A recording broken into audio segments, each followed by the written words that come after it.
All right, man. So part two is still trying to get approval for my DNA records unsealing.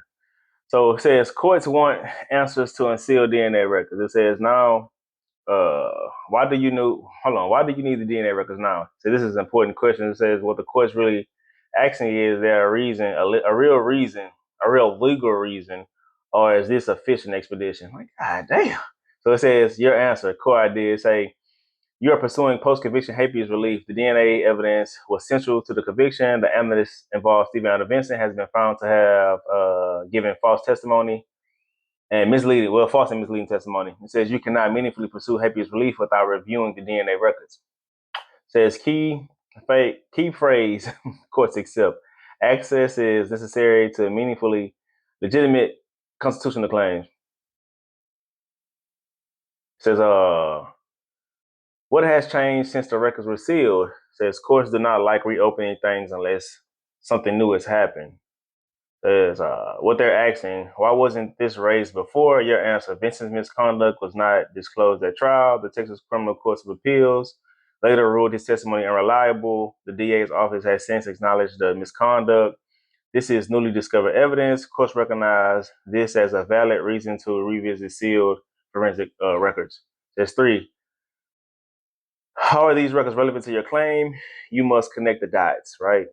It's common sense shit, but what the courts want, what will these records actually show? Your answer. The DNA records may show analyst, interpretation decisions, low level or mixed DNA, alternate contributors, lab notes, inconsistency with testimony, overstated conclusion, chain of custody problems. Says tie this directly to Vincent's credibility, the court's prior reliance on speculation about the boyfriend.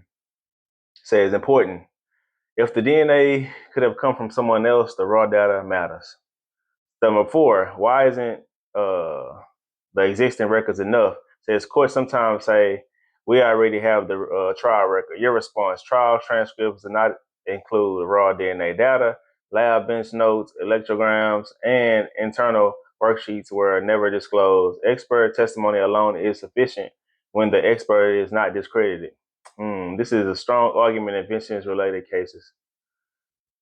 Number five, it says, are you asking for limited, reliable, reasonable access?